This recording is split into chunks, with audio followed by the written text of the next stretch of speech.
D'habitude, créer un vaccin, ça prend du temps. Beaucoup de temps. On compte entre 5 ans et 12 ans en moyenne, même si pour certains virus comme le sida, cela fait déjà plus de 30 ans que les chercheurs s'y attellent. Alors comment se fait-il que pour le Covid-19, tout aille si vite ? La première raison, c'est qu'on fait face à une pandémie. Le quotidien de tout le monde est concerné.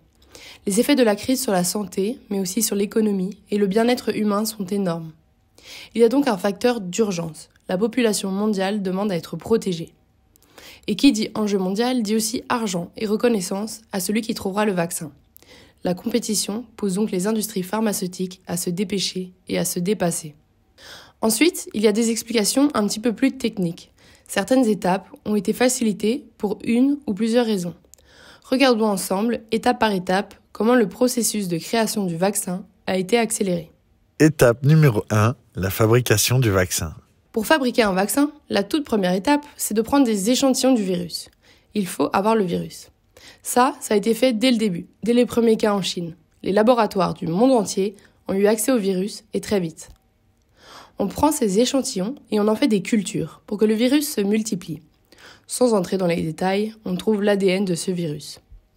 Ensuite, on crée différentes versions du virus. On observe quelle version obtient la meilleure réponse immunitaire, c'est-à-dire celle à laquelle le corps répond le mieux.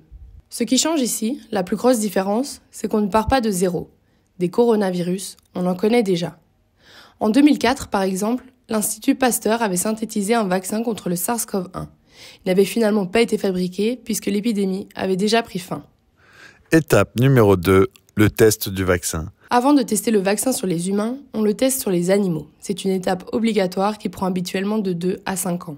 Ici, grâce aux connaissances des autres coronavirus, cette étape n'a pris que quelques mois, voire même quelques semaines en fonction des laboratoires. La PETA, une association qui défend les droits des animaux, estime qu'on ne devrait jamais tester les médicaments sur les animaux, puisque ceux-ci ne sont jamais volontaires.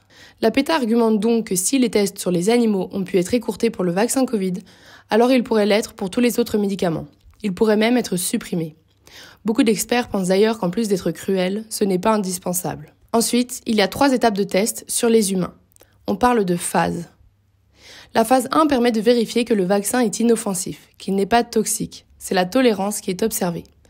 On effectue cette phase sur une dizaine de personnes seulement. La phase 2 sert quant à elle à vérifier que le vaccin procure bien une protection contre le virus, qu'il protège de façon significative. On ajuste aussi les dosages. C'est l'efficacité qui est donc observée. Cette phase est effectuée sur une centaine de personnes. La phase 3, la dernière phase, sert à établir les éventuels effets secondaires légers, comme un mal de tête, de la fatigue ou une légère fièvre. On établit aussi les précautions d'emploi. Cette phase est effectuée sur 1 millier de personnes. Dans le cas du Covid-19, ces phases elles ont été bousculées. Le processus ne s'est pas déroulé exactement comme d'habitude. La première chose, c'est qu'il y a tout de suite eu un très grand nombre de volontaires pour tester le vaccin. On parle de 30 000 à 60 000 personnes. C'est donc 30 fois plus au minimum qu'une phase 3 habituelle. Mais il y a un autre gros changement. En effet, les phases 1, 2 et 3 ne se suivaient pas. Elles se sont chevauchées. Cela veut dire que l'on a tout fait en même temps. On a regardé en même temps l'efficacité, la sécurité, les effets secondaires, les dosages, tout en simultané et non l'un après l'autre. Étape numéro 3, la production du vaccin à grande échelle.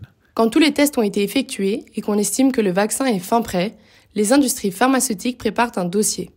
Ce dossier est envoyé aux instances responsables de le valider, comme l'AEM pour l'Europe ou la FDA pour les États-Unis. Quand le dossier est approuvé, on commence à construire les usines qui produiront en masse les vaccins. D'habitude, on attend bien sûr l'approbation pour commencer les chantiers, histoire de ne pas faire tout cela pour rien. Alors que pour le Covid, la grande différence, c'est que de gros donateurs, comme la Bill Gates Foundation, ont financé la construction de ces usines très tôt dans l'épidémie. Les usines de production ont donc été construites avant même d'avoir le vaccin. Encore une fois, les étapes se chevauchent. Dans l'ensemble, c'est donc l'urgence, la connaissance des autres coronavirus, le chevauchement des étapes, les énormes moyens humains, comme les chercheurs ou les volontaires, et les énormes moyens financiers mis à disposition qui peuvent expliquer l'incroyable vitesse de création du vaccin contre le Covid-19.